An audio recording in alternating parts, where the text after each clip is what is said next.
feeling? Fine. Spiffing. Splendid. Suicidal. When did it all start? Would you like me to begin in medias res or ab initio? Look, Amy, I know it's bad. It looks bad, but it's not really that bad. It's just a car, really. Just a bunch of metal, and let's face it, mostly plastic. Plastic's crap. Perhaps if it were made out of steel or had some better traction control. You can't blame me if something went wrong. I mean, really, you should be more surprised if something doesn't go wrong.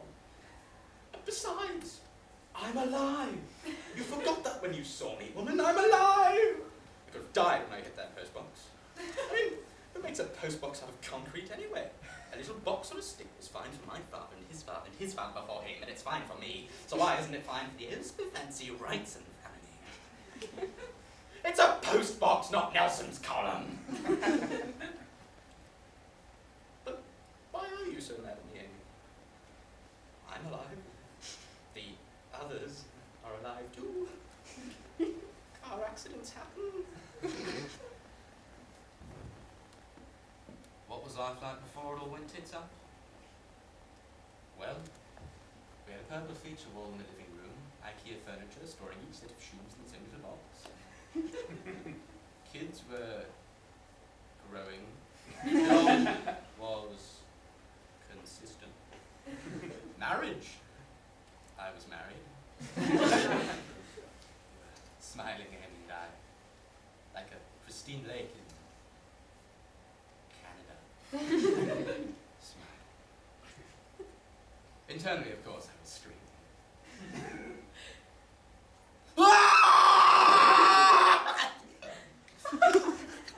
I'm sorry. I'm a man.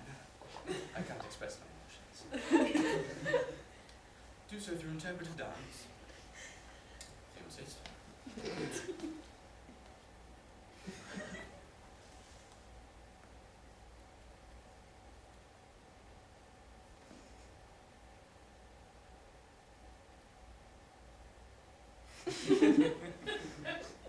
And I did not know why.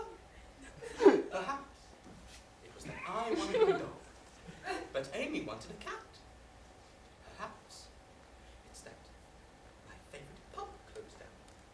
Perhaps it's that the grey hairs are starting to show, the hangovers are getting worse, and I cannot take a bath without my bollocks descending and floating to the surface, like a rubber ducky. Maybe it's because Michael, who bullied me in high school, is the CEO of a major airline corporation, while I am stuck at the bottom of a career company, packaging post-it notes before they're sent off to Japanese businesses, and the 17-year-old intern outranks me in the football tipping competition.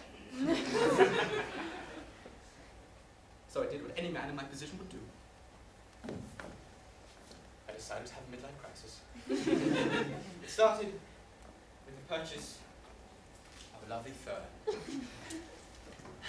But where to put the fur? I knew. So I built a man cave with darts and a bar and a table with those little men on sticks that play football. I needed a hobby to take up my time. I knew. So I bought some golf clubs. Naturally, where to put the golf clubs? I knew. So I bought myself a Jaguar F-Type convertible with 10 winter leather performance seats, blind spot seats, window pane, and premium cabin lighting, all wrapped up in gloss finish silver.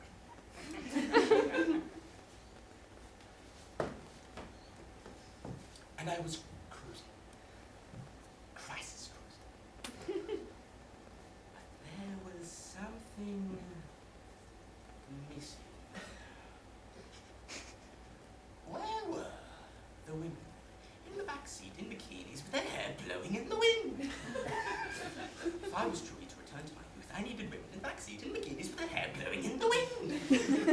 Now, of course, I couldn't just go driving over to any old university, or God forbid Wales, looking like a paedophile. I may be English, but I'm no Prince Andrew. Thank God for prostitutes! And I was sad. I was just about finished my midlife crisis, ready to return to my mundane, boring middle-class existence. when smash, bang, rumble, car destroyed, broken, undone. I'm sorry, just a minute.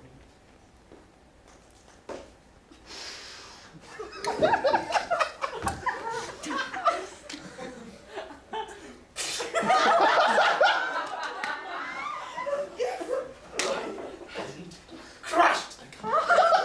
Everything would be fine.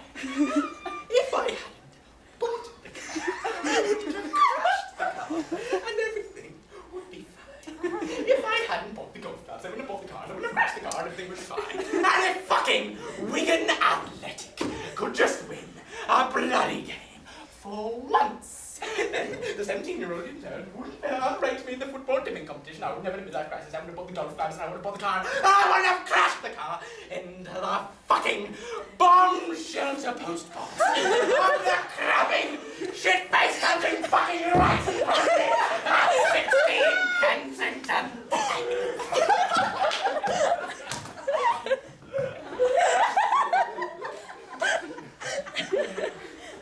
Where was I? Oh yes, mental breakdown. So, everyone was fine. No one was injured. Not me, not the postbox, not Holger, Elga, or Ivanka. That gossiping bitch, Jenny Wright, called my wife. Okay, Amy, I know it looks bad. It's not really that bad. It's just a car, really. Not that expensive. Aren't you glad that I'm alive? I mean, you forgot that when you saw all those other details.